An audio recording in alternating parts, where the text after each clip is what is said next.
I'd say just to kick it off, really exciting to be getting back to DKR Saturday night. Looking forward to a great environment. I know there's a lot of excitement from our students and our fans to get a chance to watch our team play again. So we're looking forward to that. And I'd be remiss if I didn't, congratulate the 11 legends going into the Hall of Honor this week. Two football players, Quan Cosby and Jonathan Scott. What a tremendous honor for them. And so we're looking forward to celebrating with them on that, but also looking forward to watching our team improve. We talked about early in the week, and we've been talking to the team all week, that championship teams improve and get better as the season goes on. And we didn't come into the first couple ball games of the season as a finished product. We've got plenty of room for improvement. And I think that the veteran leaders on our team have done a nice job this week of getting everybody kind of recentered, refocused, and getting back to work. And so looking forward to the opportunity to, like I said, to get back on the field here Saturday night and in a great environment at DKR. Thanks, Coach. We'll go ahead and get started with Thomas Jones. Excuse me. Hey, Coach. Good morning. Morning. Both Cole Hudson and DJ Campbell, they're still rotating in at that right spot, and both seem to play well Saturday. Would you like one of those guys to kind of seize that spot? Well, I mean, I'm okay where we're at right now. Like you said, they both played well Saturday night. I think for both of them, it's not the worst thing that they're rotating a little bit. In DJ, this is kind of his first real experience playing. For Cole, coming off of, some off-season surgeries and getting his body in shape. And in the end, there's no telling, other things could happen on the offensive line where injuries and different things potentially could occur down the road.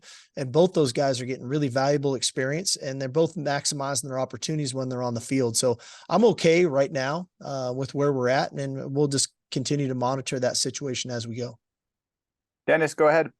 Coach, did you see the right things in this game week, or did you have to challenge your guys to actually prep with? You're coming off unprecedented success for a relatively young program. Do you have to challenge them in any way?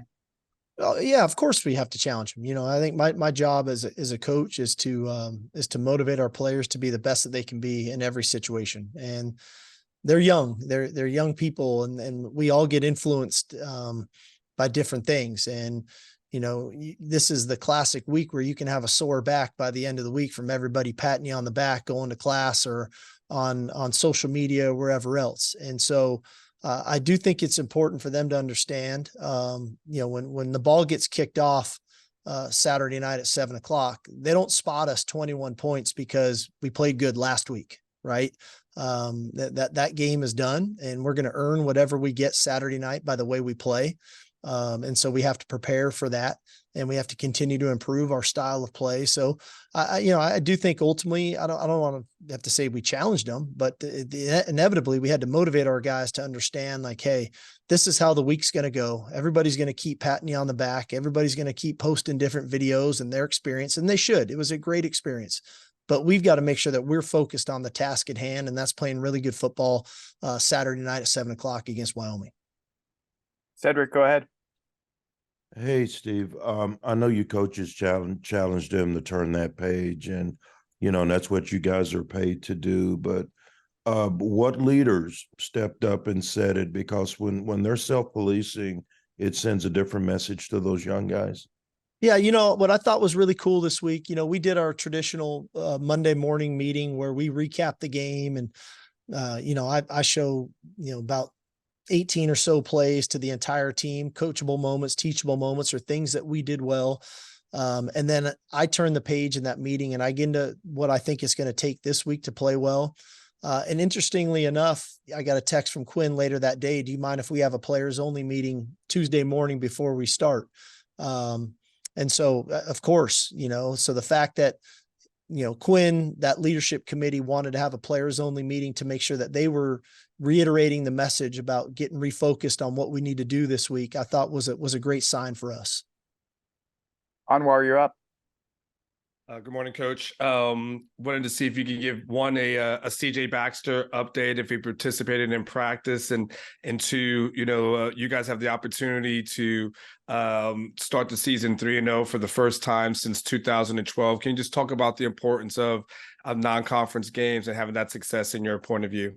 Yeah, CJ is going to ultimately be a game time decision. I'm going to need to monitor him up and through, kind of pregame. Again, I want to make sure that he's healthy enough that he can perform, but also that there's nothing lingering where he's trying to take care of himself and then he can get injured another way. So I'll monitor that thing up until kickoff. For us, obviously momentum is great in sport, and we've obviously built some pretty good momentum to get to 2-0. Naturally we'd all love to be 3-0, and you got to put in the work. Like I say all the time, everybody wants to win Saturday, Saturday night at 7:00. What are we willing to do throughout the week to prepare to put ourselves in position to win Saturday night? That's probably the most important thing for me. I've been encouraged by the way that we have worked. I loved our energy, especially the last 2 days. I thought Wednesday and Thursday we were really into it. Wednesday was a really good practice. Today they came out again with some good energy and good stuff going on.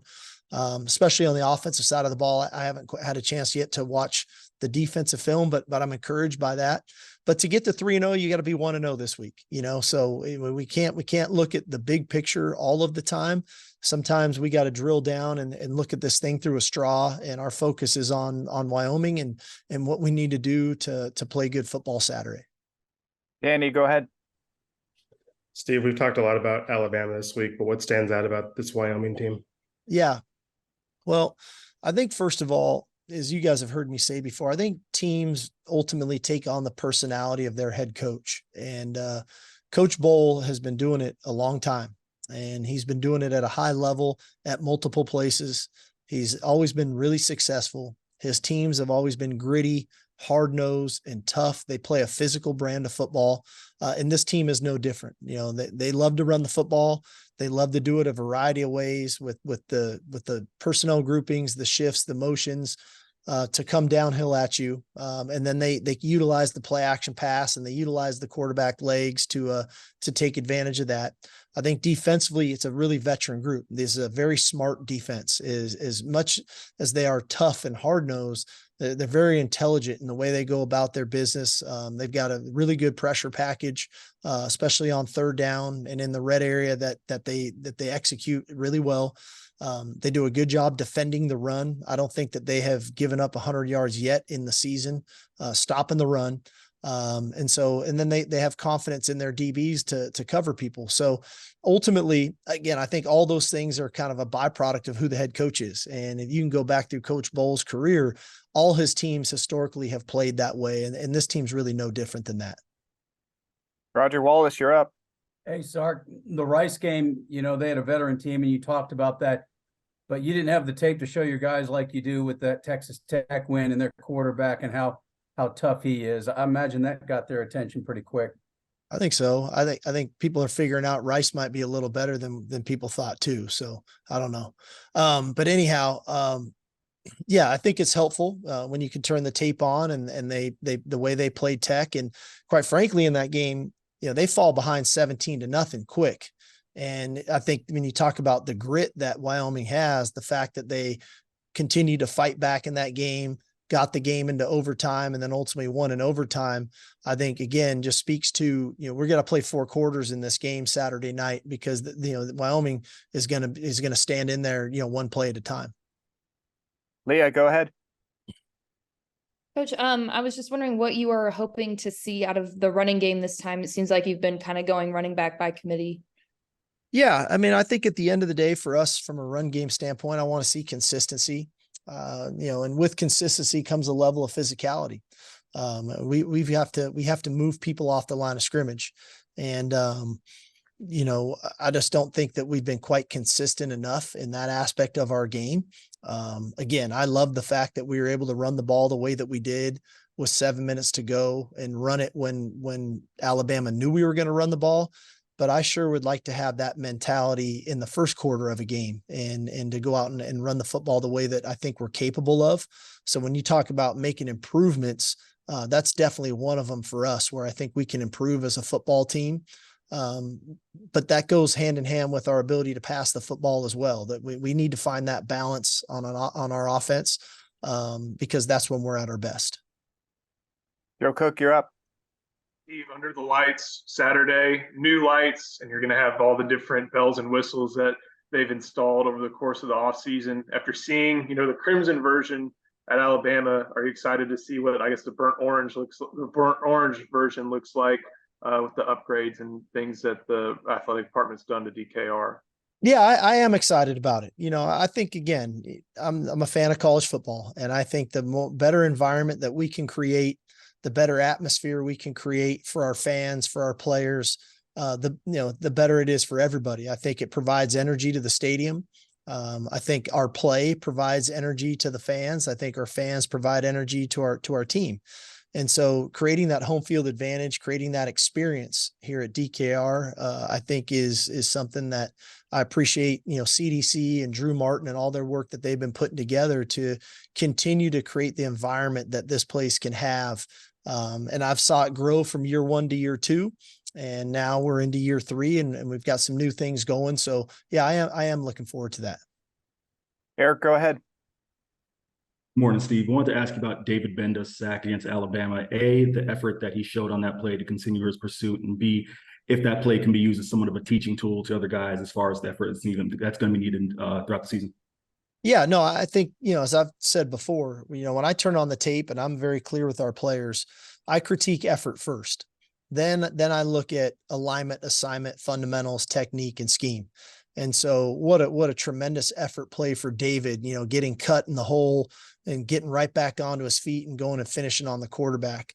But we've got a couple examples of that. The week before, Ethan Burke had a very similar play where he was on the ground, got up and got a sack. And so the fact that we're playing with that fanatical effort defensively is a prerequisite if you want to play defense for us here at the University of Texas. And so when we have those living examples like that, that we can show that this is the standard, this is how we play defense. Got time for the few last questions in queue. Terry, you're up. Coach, a couple of weeks ago, you talked about having a different conversation, a higher level conversation with Quinn, and he earned that right. It seems like he's taken what you taught him and talked to him about to heart, and he's implemented it. Are you going to up that ante to another level, that conversation going forward? Well, I think, week to week, it always varies and changes, predicated on the game plan and the opponent and what they do. And so dialogue always is at the highest level now. I mean, I don't ever feel like there's not something I can talk to Quinn about, whether it's about a personnel situation, offense and or what's going on our opponent's side, or a scheme, or a specific look that we're looking for of why a ball should go where it's supposed to go, or a potential audible or a change of a route, things of that nature. So he's got a really high football IQ, and he works at it. And I think, without question, he loves the game. And so he wants that information. And I think like I say, he's earned that right now. I think he's got a firm understanding of what we're trying to do. He's preparing really well right now and understanding our opponents. And so there's nothing really between myself and Coach Milwee that we don't talk to him about in preparation for a ball game and or during the ball game. Robert, go ahead. Coach, earlier on Monday, you said CJ Baxter and Maurice Blackwell were limited or still rehabbing from practice. Do you have an update on their rehab as they practice throughout the week? Yeah. So CJ Baxter will be a game time decision. Maurice Blackwell has made tremendous strides. He's been practicing the last couple of days. And again, he'll be another guy that we'll make a decision on game day if he's going to go Saturday or if we'll wait till next week. Two last ones, Danny, then Roger. Steve, I thought Xavier had a good answer to this when he was asked us on Monday, but this team went into the season with that John Wick mentality. We want to be, we want to hunt, we want to be on the attack. Do you think that's still possible to have that mindset when you're a top 5 team and all the accolades are coming in and everything that's kind of happened over the past week? Well, I think that's exactly why we want to have that mentality. I think naturally, we're the University of Texas, which I've talked at length about, and we naturally have a target on our back week in and week out. We know we're going to get everybody's best shot.